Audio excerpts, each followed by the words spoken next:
మళ్ళీ వెళ్ళారు. Okay right. Sir, continue okay. చేయండి సార్. ఓకే. Okay masters. సూక్ష్మ తలాలు 3 రకాలు. నిమ్న స్థాయి, మధ్య స్థాయి, ఉన్నత స్థాయి అని ఆ సోల్ మనకు తెలియజేస్తున్నారు. నిమ్న స్థాయి సూక్ష్మ తలాల్లో వాళ్ళు కంటే కూడా మధ్య స్థాయిలో బాగా చైతన్యం ఉన్న వాళ్ళేమో వాళ్ళకి సపరేట్ గ్రంథాలయం ఉంటుంది. వాళ్ళు బాడీ వేకెట్ చేసినటువంటి వాళ్ళు. చాలా తక్కువ స్థాయిలో ఉన్న వాళ్ళకి గ్రంథాలయం ఉంటుంది. వాళ్ళకి సంబంధించిన ఇన్ఫర్మేషన్ మాత్రమే దొరుకుతుంది. వాళ్ళు ఇంకా విశ్రాంతి స్థలానికి వచ్చిన తర్వాత మాత్రమే వాళ్ళకి అందుతుంది అది. వాళ్ళని వాళ్ళకి అవగాహన కలగజేయడానికి సంరక్షకులు అంటే గైడెడ్ మాస్టర్స్ ప్రయత్నం చేస్తూనే ఉంటారు. వాళ్ళని వదిలిపెట్టరు. అయినా కూడా వాళ్ళు పట్టించుకోకుండా కొంతకాలం భూమి మీదే దొంగలతో పాటు ఏ రంగులో ఆ రంగు ఎలా కలుస్తుందో, బూడిద జోగి రాసుకుంటే బూడిద వస్తుంది అంటారు. జోగి కలుస్తారు. ఏ రంగులో ఉన్నవాళ్ళు ఆ రంగులో కలుస్తారు. తాగుబోతు వ్యక్తులు ఫ్రెండ్స్ అవుతారు. ధ్యానులు సన్నిహితులు అవుతారు. గుర్తుపెట్టుకోండి. అలాగే ఆత్మ చైతన్యంలో నిమ్న స్థాయి, తక్కువ స్థాయిలో ఉన్నటువంటి వాళ్ళ యొక్క ఆత్మలు భూమి మీద బ్రతికి ఉన్నటువంటి వాళ్ళు తక్కువ స్థాయి చైతన్యంతో అంటే దొంగలుగా, హంతకులుగా, వ్యభిచారులుగా, తాగుడికి, సిగరెట్లు, జులాయిలుగా ఎట్లా పరోపకారం అనేది తెలియకుండా భూమి మీద హింసాత్మకమైనటువంటి జీవితం జీవిస్తూ ఉండే వాళ్ళ చుట్టూ ఆ ఆత్మలు తిరుగుతూ ఉంటాయి. ఒక సంఘటన జరిగినప్పుడు ఆ సంఘటన చుట్టూ 1000 ఆత్మల వరకు పోగవుతాయి. అయితే మధ్య సూక్ష్మ తలానిలో ఎక్కువ సోల్స్ వస్తారు. అటు వాళ్ళు చెడ్డవాళ్ళు కాదు, అటు బాగా ఉన్నత స్థాయిలో ఉన్న వాళ్ళు కాదు. ఇప్పుడు ఎక్కువగా ఆ సిచ్యువేషన్ లో ఉన్న సోల్స్ ఎక్కువ ఉంటాయి అన్నమాట. వీళ్ళు భూమి మీదే అంటి పెట్టుకుని ఉండరు. వీళ్ళ చైతన్యం కొంచెం పెంచుకొని మధ్య స్థాయికి ఎదిగిన వాళ్ళు ఉంటారు. బాగా ఉన్నత స్థాయి కాదు, అటు బాగా కింది స్థాయి కాదు. సో వీళ్ళకి మాస్టర్స్ వీళ్ళలో వీళ్ళు ఎటువంటి వాళ్ళు వాళ్ళకి ఆటోమేటిక్ గా తెలుస్తుంది. వీళ్ళకి సేవా దృక్పథం ఉన్న వాళ్ళ, ధ్యానం చేసే వాళ్ళ, భవిష్యత్తులో పిరమిడ్లు కట్టే వాళ్ళ, పౌర్ణమి ధ్యానాలు చేసేవాళ్ళ, రాబోయే రోజుల్లో వీళ్ళు ఎటువంటి పనులు చేయగలరు, వీళ్ళ చైతన్యం ఎట్లాంటి స్థితిలో ఉందో సంరక్షకులు గ్రహించగలరు. సో వాళ్ళకి కావలసినటువంటి జ్ఞానాన్ని, శక్తిని వాళ్ళకి ఇచ్చి వాళ్ళని సిద్ధపరుస్తారనమాట. సో మరీ ఉన్నత స్థాయి అనేటప్పటికీ చాలా గొప్ప స్థాయిలో ఉన్నటువంటి ఆత్మలు వాళ్ళు మార్గదర్శకులుగా ఉంటారు. వాళ్ళకి సంబంధించినటువంటి రికార్డ్స్ చూసుకొని డైరెక్ట్ గా నెక్స్ట్ జన్మ తీసుకోవాలి అనేది కూడా వాళ్ళు స్వయంగా గైడెడ్ మాస్టర్స్ సహాయంతో అటువంటి యాక్టివిటీస్ చేయగలుగుతారు. వాళ్ళు మధ్య స్థాయి వాళ్ళు, కింది స్థాయి వాళ్ళు ఈ గ్రంథాలయాల్లో హయ్యర్ స్టేజెస్ లోకి వెళ్ళలేరు అన్నమాట. అంటే ఆకాశిక రికార్డ్స్ లో కొన్ని చూడటానికి అర్హత ఉండదు. సో ఇక్కడ మరింత లోతుగా వెళ్తే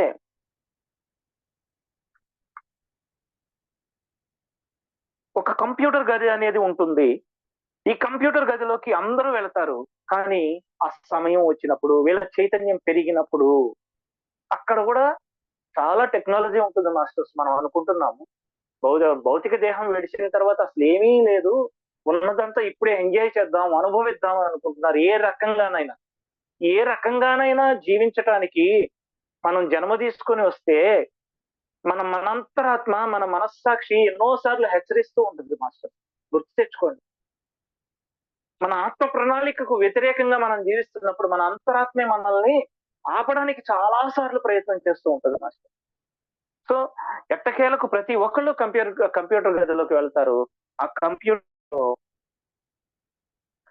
జన్మ తీసుకోవడం అనేది కొంతమంది ఆత్మ నిర్దేశకులు మాత్రమే ఆ కంప్యూటర్ గదిలోకి వెళ్ళే అవకాశం ఉంటుంది. అయితే వాళ్ళ స్థాయి పెరిగినప్పుడు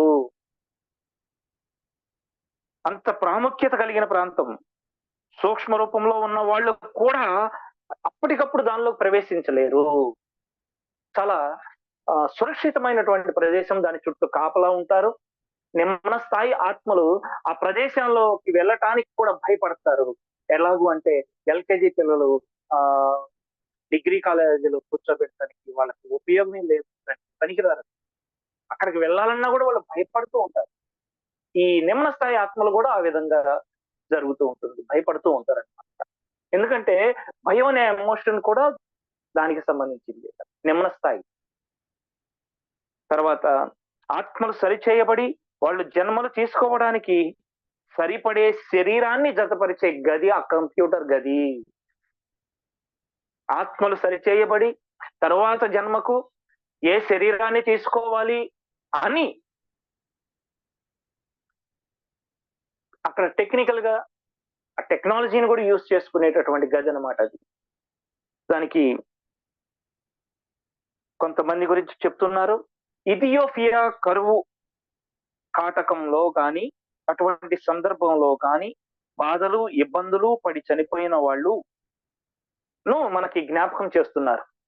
మీరు చూడండి, ఆఫ్రికా కంట్రీస్ లో ఇథియోపియా అనే దేశం చాలా భయంకరమైనటువంటి కరువుతో ఉంటారు. పొట్ట పేగులన్నీ లోపలికి వెళ్ళిపోయి, కొంతమందికి ఓన్లీ పొట్టొక్కటే ముందుకొచ్చి మనుషులందరూ ఎముకలతో కనపడి ఉంటారు. భయంకరమైన వ్యాధులు, తిండి ఉండదు, నీళ్లుండవు, మురుగునీరు, అటువంటి చాలా దుర్భరమైనటువంటి జీవితం మాస్టర్స్.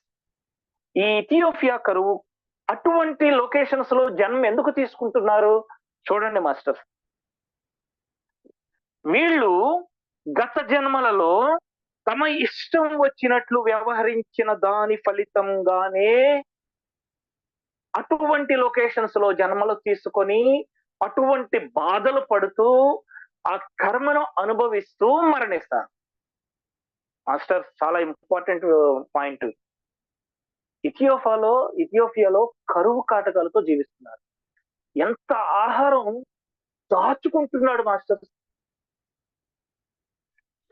ఒక ధనవంతుడు ఎంత డబ్బు దాచుకుంటున్నాడు మాస్టర్. ఒక ఫంక్షన్ పేరుతో ఎంత ఆహారం వృధా అవుతుంది మాస్టర్స్. కోట్లకు పడగలెత్తినటువంటి వాళ్ళు, వాళ్ళ భోజనాలు, వాళ్ళ భోజన వ్యవహారాలు మీరు చూడండి. సొసైటీలో మనం ఏది విత్తుతామో అది కోస్తాం. గత జన్మలలో వాళ్ళు ఏ విధమైనటువంటి నష్టాన్ని ఈ ప్రజలకు, ప్రకృతికి, సొసైటీకి చేశారో తరువాతి జన్మలలో భయంకరమైనటువంటి పేదలుగా, భయంకరమైనటువంటి కరువు కాటకాలలో వాళ్ళు జన్మించడం మనం చూస్తూ ఉన్నాం. చూడండి మాస్టర్స్, ఇథియోపియా, ఆఫ్రికా కంట్రీస్ లో చూడండి. ఒక్కసారి మీకు అవకాశం ఉంటే ఇంటర్నెట్ ఉన్నోళ్ళు గూగుల్లో సెర్చ్ చేయండి. ఇథియోపియా కరువు కాటకాలు, వికీపీడియా చూడండి. ఎంత ఎంత వాళ్ళను చూస్తే కడుపు తరుక్కుపోతుంది మాస్టర్. నైజీరియా, ఇలా కెన్యా, చాలా భయంకరమైనటువంటి కరువు కాటకాల్లో పిల్లలను చూస్తే ఇది జీవితం ఎందుకు, ఇటువంటి జన్మను ఎందుకు వాళ్ళు తీసుకున్నారు? పునర్జన్మ సిద్ధాంతం లేదు అని వాదించే వాళ్ళకి గట్టిగా చెప్పొచ్చు.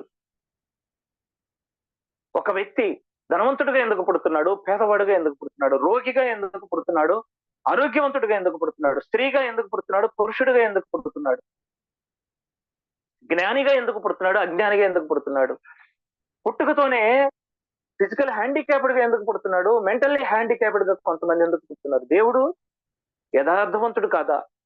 కొంతమంది పట్ల పగ, కొంతమంది పట్ల మంచి ఎందుకు చూపిస్తున్నాడు అని అనుకుంటారు.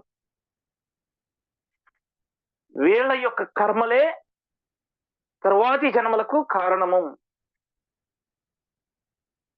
ఈ విషయం మత ఛాందసవాదులకు అర్థం కావడం, చైతన్యం పరంగా ఎదగని ఆ వ్యక్తులకు మనం ప్రార్థిద్దాం. చాలా గొప్ప విషయాలు బయటకు వస్తున్నాయి మాస్టర్.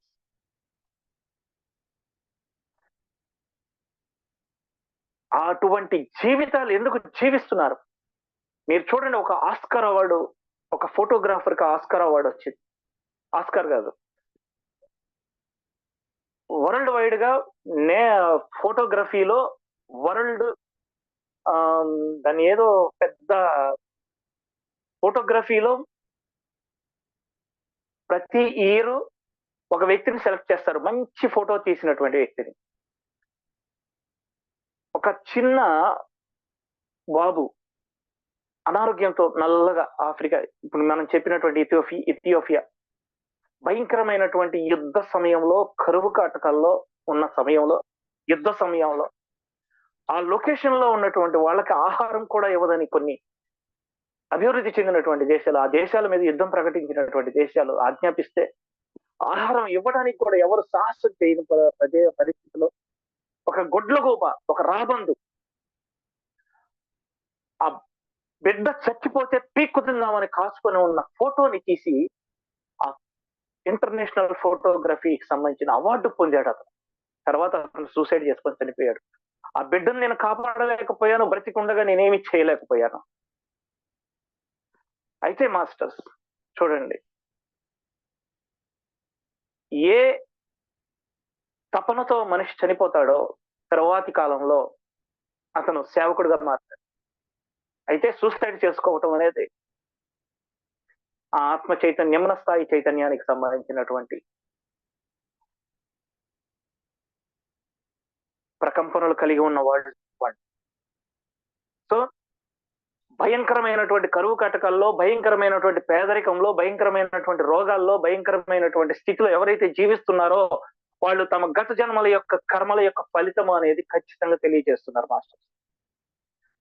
అయితే అటువంటి వాళ్ళు చాలా తక్కువ కాలం జీవిస్తారు భూమి మీద. మరొక బెనిఫిట్, చాలా తక్కువ కాలం భూమి మీద చూడండి, మానసిక వికలాంగులు చాలా తక్కువ కాలం జన్మిస్తారు. ఫిజికల్ హ్యాండిక్యాప్డ్ కూడా చాలా తక్కువ కాలం జన్మిస్తారు. తర్వాత రకరకాల మానసిక రుగ్మతల్లో జన్మించిన వాళ్ళు చాలా తక్కువ కాలం జీవించి చనిపోతారు. అంటే గత జన్మల్లో వాళ్ళు ఆ విధంగా జీవించిన కర్మను ఇటువంటి జన్మలు 2-3 తీసుకుంటారు, లేదా ఒకే జన్మ కూడా తీసుకుంటారు, కర్మలు క్లియర్ చేసుకుంటారు. సో చూసారా, ఇక్కడ దేవుని యొక్క సిద్ధాంతాన్ని, కర్మ సిద్ధాంతాన్ని ఎవడు తప్పు పట్టడానికి లేదు మాస్టర్స్. దేవుడు ఎందుకు ఇలా పుట్టించాడు అని తక్కువ చైతన్యంలో ఉన్నటువంటి వాళ్ళు, ఎందుకంటే అన్కండిషనల్ ప్రేమ వాళ్ళది, కండిషనల్ ప్రేమ, కండిషనల్ భక్తి. నువ్వు మాకేమిస్తావు, నేను నాకు గుండె చేపించుకుంటా, నేను పాస్ అవ్వాలి, గుండె చేపించుకుంటా, పాస్ చేపించు, నాకు ఉద్యోగం కావాలి, కానుకేస్తా. దేవుడితో బేరాలు. ఈ చైతన్యం కూడా నిమ్న స్థాయి చైతన్యమే మాస్టర్స్. సో ఇటువంటి వాళ్ళు తర్వాతి కాలాల్లో భయంకరమైనటువంటి జన్మలు తీసుకొని ఆ బాధల్లోనే వాళ్ళు మరణించి అల్పాయుష్ జన్మ తీసుకుంటారు. ఎందుకంటే అవి చాలా పెద్ద కర్మలు, 2-3 జన్మల కర్మలు ఒకే జన్మలో అనుభవం. సో బాధలు పడటానికి సరిపోయేంత సమయం తాము ఆధ్యాత్మికంగా ఎదగవలసిన అవసరం ఉంది అని తెలుసుకునేంత సమయం. అంటే ఈ తక్కువ సమయం ఉంది చూసారా, బాధలు పడటానికి అవసరమైనటువంటి సమయం అది. వాళ్ళు ఎందుకు అలా బాధలు పడుతున్నారంటే, చాలా మంది అంటూ ఉంటారు చూడండి, ఏ జన్మలో ఏ పాపం చేశాడు, ఇలా జన్మ తీసుకున్నాడు, ఇలా అనుభవిస్తున్నాడు అని అంటూ ఉంటారు.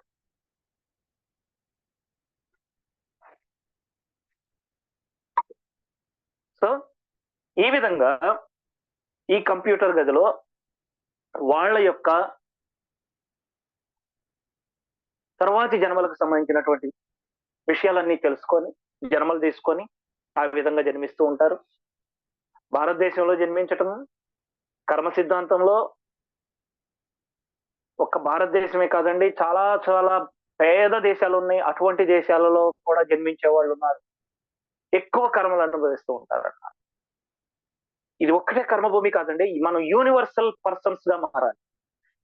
అంటే మనం భూమి మీద ఉన్నటువంటి మానవులందరము దేవుని పిల్లలమని, ఒకే కుగ్రామం అని తెలుసుకోవాలి. అమెరికా ఓడు, ఆస్ట్రేలియా ఓడు, ఇండియా ఓడు, పాకిస్తాన్ ఓడు అనేది విభజన. ఈ విభజన ఉన్నంత కాలం మనుషులు ఐకమత్యంలోకి, ఏకత్వంలోకి రారు. ఏకత్వంలోకి రారు అంటే యూనివర్సల్ మానవుడు కాలేడు. యూనివర్సల్ మానవుడు కానంత వరకు జన్మలు తీసుకుంటూనే ఉంటాడు. అర్థం చేసుకోండి మాస్టర్స్. వేరే దేశం వాడిని మనం విమర్శించడానికి లేదు, వేరే మతం వాడిని విమర్శించడానికి లేదు. వేరే మతం వాడిని విమర్శిస్తే తర్వాత జన్మలో ఆ మతంలోనే జన్మ తీసుకోవాల్సి వస్తుంది మాస్టర్. సో ఈ విధంగా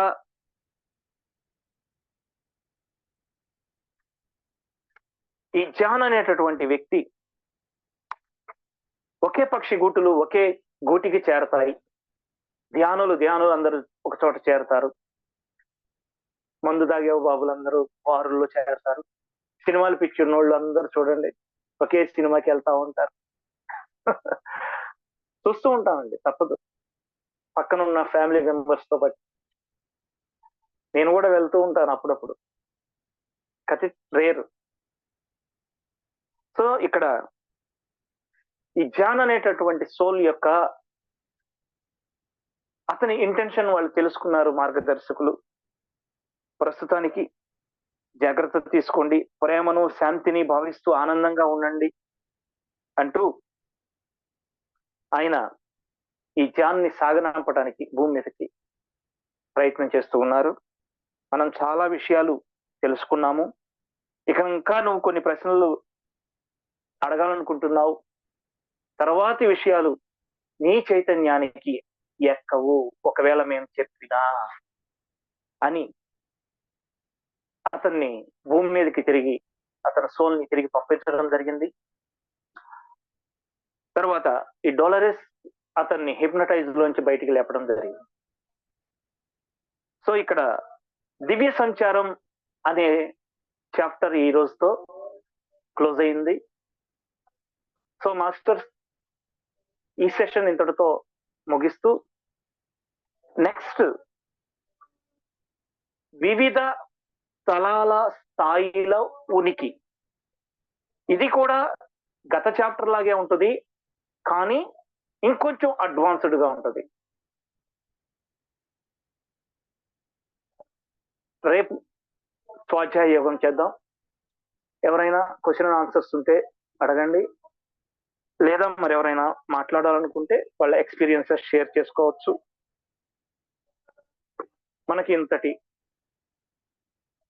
స్వాధ్యాయ యోగాను, సజ్జన సాంగత్యాన్ని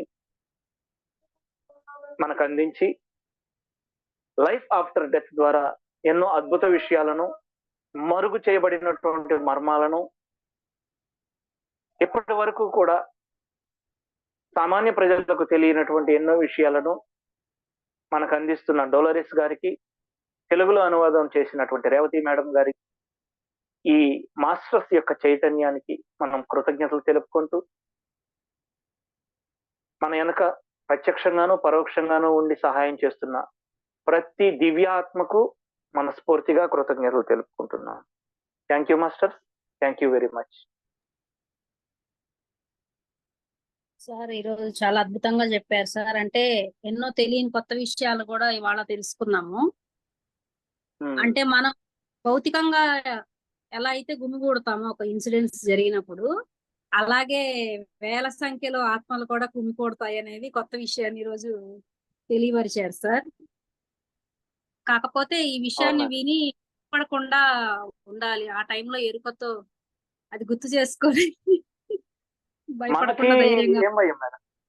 మీ ఈ గ్రూప్ లో చేరిన వాళ్ళు, ఈ వీడియోస్ కి కనెక్ట్ అయ్యే వాళ్ళు ఖచ్చితంగా భయం అనే ఫ్రీక్వెన్సీని దాటే ప్రయత్నం చేస్తున్నటువంటి వాళ్ళే. సార్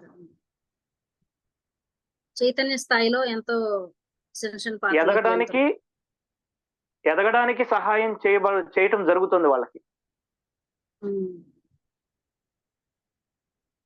అంటే వాళ్ళకి గ్రేట్ మేడం. ఎప్పటికీ ఎదుగుదల అనేది ఉండదా సార్? వాళ్ళు అక్కడే ఉంటారా ఎప్పటికీ నిమ్న స్థాయిలోనే? లేదు లేదు, వాళ్ళకి గుర్తు చేయడానికి గైడెడ్ మాస్టర్స్, సంరక్షకులు వస్తూ చెబుతూనే ఉంటారు. వాళ్ళని ఒంటరిగా ఏం వదిలిపెట్టరండి. వాళ్ళు ఇవన్నీ చూసి చూసి చూసి చూసి చూసి చూసి చూసి వాళ్ళకే ఓహో మేము కూడా ఇలాగ చేసిన వాళ్ళమే. అయ్యో, ఆ చనిపోయిన వాళ్ళ ఒక మర్డర్ జరిగింది, చనిపోయిన వాళ్ళ తాలూకు వాళ్ళు ఏడుస్తున్నప్పుడు కొన్ని హత్యలు వాళ్ళు చూసిన తర్వాత, వాళ్ళ శరీర భాగాలు ఛిద్రమైపోవటం చూసిన తర్వాత వాళ్ళకే వాళ్ళ చైతన్యంలో మార్పు కదిలి ప్రార్థనలో ఎనర్జీస్ కాంతి ప్రవేశించి వాళ్ళ గురించి ప్రార్థనలు జరుగుతాయి.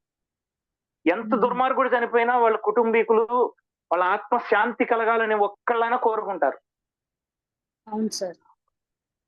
ఆయన ఒక్క భౌతిక తలంలో వీళ్ళు చేసేదే గాక ఆత్మల తలంలో ఎంతో మంది దీని మీద వర్క్ చేస్తున్నారు. అదే విధంగా మనకి సిద్ధమండలం నుంచి చాలా మంది వర్క్ చేస్తున్నారు. భూమి యొక్క ఎదుగుదల కోసం చాలా మందికి మనకి మనం ఈ చైతన్యంలో ఉన్నామంటే ఖచ్చితంగా వాళ్ళ ఎనర్జీస్ మనకు తోడున్నాయి. అసలు ఇటువంటి విషయాలు తెలుస్తున్నాయంటే, ఇంతకు ముందు తెలియని విషయాలు తెలుస్తున్నాయంటే మన చైతన్యాన్ని పెంచుకోవడానికి మనకు సహాయం చేస్తున్నారు వాళ్ళు. రేపో మాపో మరణం అన్నా కూడా భయపడకుండా మరణాన్ని మన శ్వాస తీసుకున్నంత ఈజీగా, శ్వాస వదిలినంత ఈజీగా చేసేటటువంటి పరిస్థితికి మనల్ని ప్రిపేర్ చేస్తున్నారు. అది అప్పుడు వెంటనే మనకి ఎరుకతో చనిపోయినప్పుడు మనం ఏ స్థాయి దగ్గర ఆగామో నెక్స్ట్ వెంటనే మన జన్మ ఆ కంటిన్యూషన్ ఉంటుందా సార్? మన చైతన్యం, మన జాన్కి మార్గదర్శకుడు అనేటటువంటి వ్యక్తి, నీవు సేవ చేయటానికే భూమి మీదకి వచ్చావు, అది నువ్వు చెప్పకపోయినా మాకు తెలుసు అని చెప్పాడు కదా. అదే విధంగా మనం ఏ విధమైనటువంటి ఇంటెన్షన్ తో బాడీ వెకెట్ చేశామో, మన మార్గదర్శకులు కూడా మనకంటే కొద్దిగా ఎక్కువ చైతన్యం ఉన్నటువంటి వాళ్ళు మన చైతన్యాన్ని వాళ్ళు తెలుసుకోగలరు. ఇతను ఎటువంటి సోల్, ఈ సోల్ యొక్క చైతన్యం ఏంటి వాళ్ళకి ఖచ్చితంగా తెలుస్తాయి. వాళ్ళకు ఎవరు చెప్పవసరం లేదు. మన లోపల బ్లాక్స్ ఉండగానే మనం మరణించామనుకోండి, బ్లాక్స్ ఉండగానే మరణించినప్పుడు ఆ బ్లాక్స్ ఆటోమేటిక్ గా మనకు కొంత జ్ఞానం ఉంది కాబట్టి చాలా ఈజీగా మనకు ప్రాసెస్ జరిగిపోతుంది. విశ్రాంతి కూడా తక్కువ విశ్రాంతి సమయంలోనే మనం మళ్ళీ ఎక్కువ చైతన్యానికి మనం ఎదగటానికి ఆ మార్గదర్శకులు సహాయం చేస్తారు. ఇప్పుడు వాళ్ళకి చనిపోయినా కూడా అసలు చనిపోయామన్న విషయం కూడా తెలియదు అని చెప్పారు కదా. అది వాళ్ళకి ఎంత కాలంకి వాళ్ళు చనిపోయామన్న ఎరుకలోకి రాగలరు సార్? అంటే ఒక్కొక్కరు ఒక్కొక్క స్థాయిలో. అంతే, ఎందుకంటే వాళ్ళ చైతన్యం పెరిగితేనే తప్ప వాళ్ళు చనిపోయామని తెలుసుకోలేరు. ఆ చైతన్యం పెంచడానికి, అవగాహన పెంచడానికి మార్గదర్శకులు ఎప్పుడు ఉంటారు. వాళ్ళు కొన్ని వేల ఆత్మల సమూహాలు ఎలా ఉంటారో కాంతి ఆత్మల సమూహాలు కూడా అలాగే ఉంటారు. ఇక్కడ మనం 10 మంది ఉన్నాం, మన 10 మంది చుట్టూ కొన్ని వేల ఆత్మల కాంతి సమూహాలు ఉంటారు. ఇప్పుడు చెప్పండి, మనం ఒంటరి వాళ్ళం కాదు. ఆ ఎరుకతో మనం ఉండం సార్ భౌతికత్వంలో ఉన్నప్పుడు. ఆ ఎరుక అనేది కావాలి కదా సార్, ఎప్పుడూ ఉండాలి కదా. అవును, దానికోసమే ప్రాక్టీస్ చేయాలి. 1000 సీడ్స్ ఆఫ్ జాయ్ చెప్పేటప్పుడు మీ పక్కనే నేను ఉన్నాను అని చెప్తున్నారు లక్ష్మీమాత. ఎప్పుడు మీ పక్కనే ఉంటాను. కాబట్టి ఒకళ్ళు లక్ష్మి అని పెట్టుకున్నారు, ఒకళ్ళు గణేష్ అని పెట్టుకున్నారు, ఒకళ్ళు హనుమంతుడు పెట్టుకున్నారు, ఒకరు విష్ణు అని పెట్టుకుంటున్నారు, ఒకరు శివ అని పెట్టుకుంటున్నారు, ఒకరు సాయిబాబా అని పెట్టుకుంటున్నారు. చైతన్యం ఒకటే. ఇప్పుడు పత్రి గారు అంతెందుకు రేవతి మేడం గారు, డోలరిస్ కెనాన్ గారు, వీళ్ళందరూ కాంతి దేహాలతోనే చైతన్య పదార్థాలు కూడా మనకందరికి సహాయం చేస్తున్నారు. ఈ చైతన్యం మన దగ్గర ఉంది, వాళ్ళు మనకు సహాయం చేస్తున్నారు. చేయబట్టే మనం ఇవన్నీ తెలుసుకోగలుగుతున్నాం. ఇంకా చెప్పండి మేడం. చాలా బాగుంది సార్, కొత్త కొత్త విషయాలు. మాస్టర్స్ ఎవరన్నా మీ మాట కట్ అవుతుంది మేడం, మాట కట్ అవుతుందండి. ఓకే ఓకే, ఇంకెవరన్నా మాట్లాడండి మాస్టర్స్. అందరూ మ్యూట్ లో ఉన్నారు. నారాయణమ్మ గారు, రాజారావు గారు, శ్యామల మేడం గారు, చిత్ర మేడం గారు, అన్మ్యూట్ చేసేయండి అందరినీ. అన్మ్యూట్ చేయొచ్చు.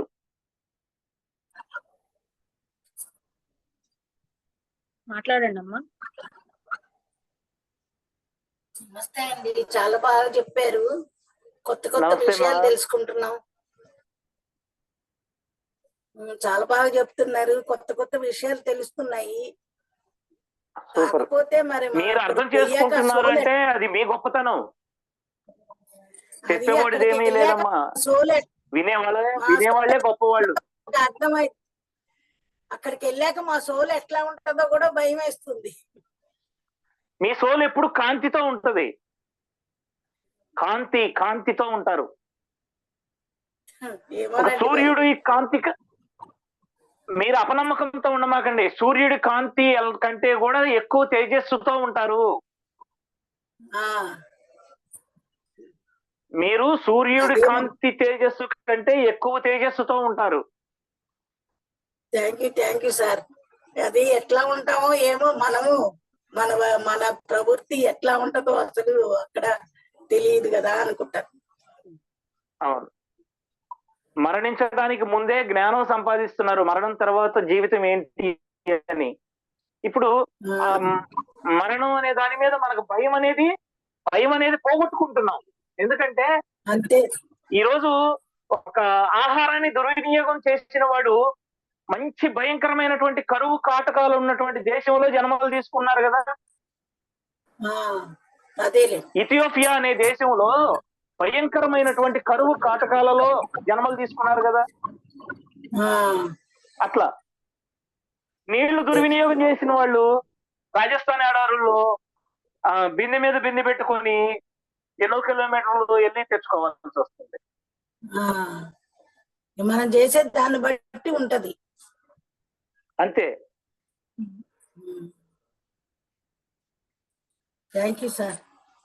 Thank you madam. Chitra madam గారు.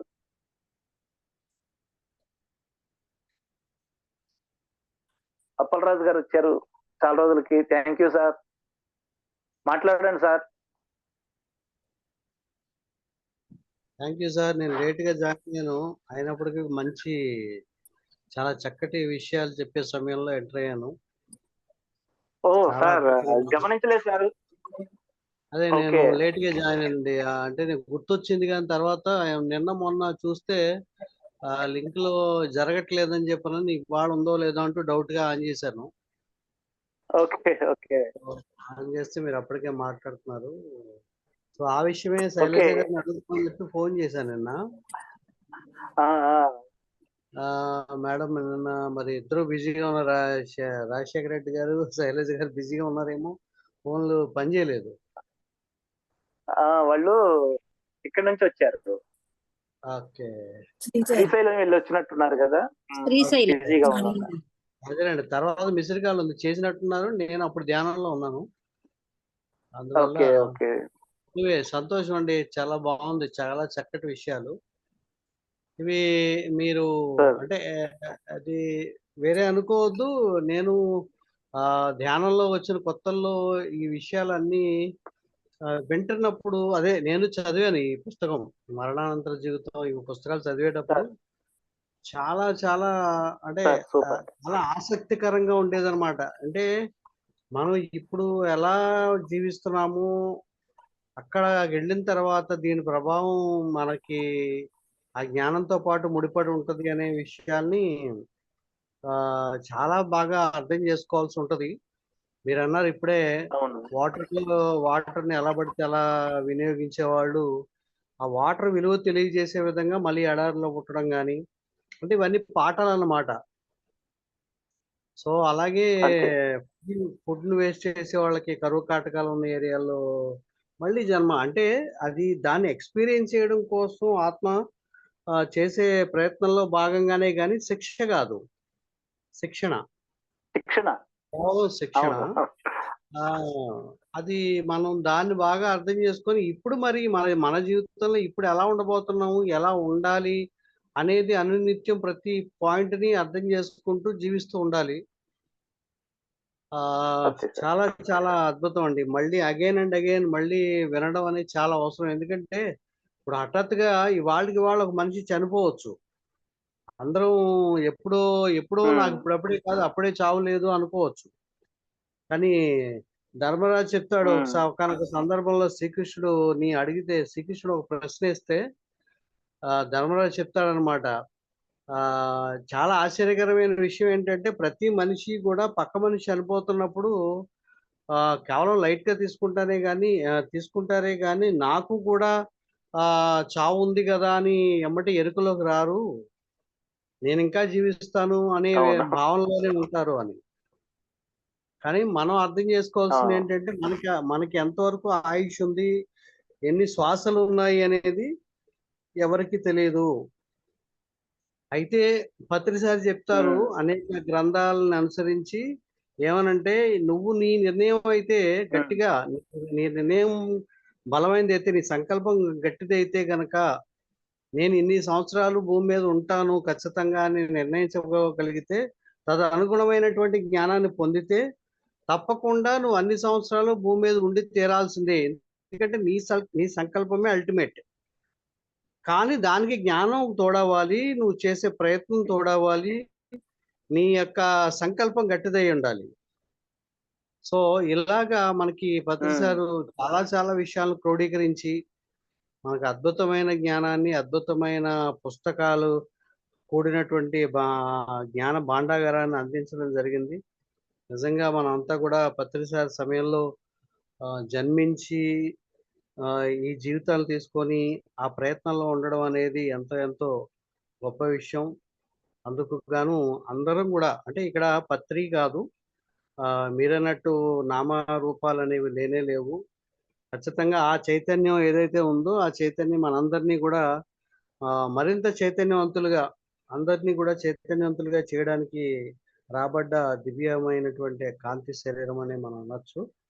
సో ఆ విధంగా మనం ఏదైతే జ్ఞానం ఉందో మరణానంతర జీవితం ఎలా ఉంటుందనే జ్ఞానాన్ని స్వీకరించి ఎలాంటి భయాలు లేకుండా, కోర్స్ అప్పట్లో మనకి చనిపోయిన తర్వాత ఎవరైతే భటులు వస్తారో, భటులు అంటారు కదా మనకి, వాళ్ళని ఇమీడియట్ గా ఐడెంటిఫై చేయగలిగే స్థితికి మనం చేరుకుంటే చాలు. వాళ్ళతో పాటు హ్యాపీగా నవ్వుతూ దివ్యలోకాలకు చేరుకోగలుగుతాం. So thank you very much అండి. ఎందుకో నాకు అనుకోకుండా ఈ ఫ్లో వచ్చింది. నేనేదో ప్రిపేర్ అయ్యేది కాదు. గతంలో నేను చదివిన దాని ప్రకారం, నేను అర్థం చేసుకున్న దాని ప్రకారం మాట్లాడడం జరిగింది. థ్యాంక్ యూ వెరీ మచ్ ఈ అవకాశం నాకు ఇచ్చిన. Thank you sir. Thank you very much. ఇంకెవరైనా మాట్లాడండి.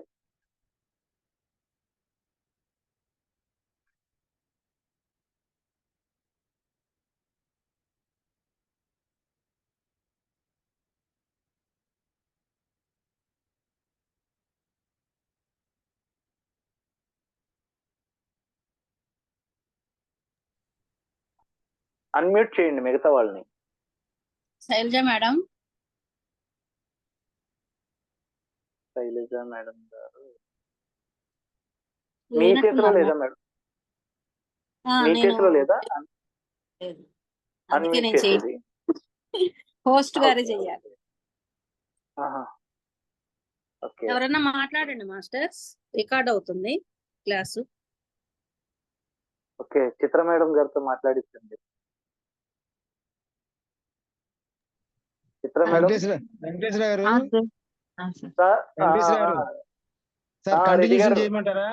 కంటిన్యూషన్ చేయమంటారా? అయిపోవచ్చిందా టైము? 8:21 అయింది కదా. 8:21 అంటే ఇంకా వస్తుంది అంటే 1 మినిట్ ఏ క్షణంలో సార్ ఒకసారి Continue కనపడండి సార్, ఒకసారి కనబడతా, యూట్యూబ్ కనబడతా నాకు కంటిన్యూ చేయండి సార్. సార్ మాస్టర్ మాస్టర్స్ ఒకసారి 1 మినిట్ లో మళ్ళీ ఒకసారి కనెక్ట్ అవ్వండి. ఓకే ఓకే కనెక్ట్ మళ్ళీ కనెక్ట్ రైట్.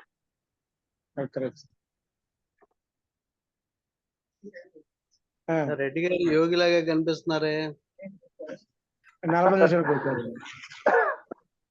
ఏం సార్ యోగి లాగా కనిపిస్తున్నారు మీరు? ఏం లేదు సార్, గడ్డాలు నేనేదో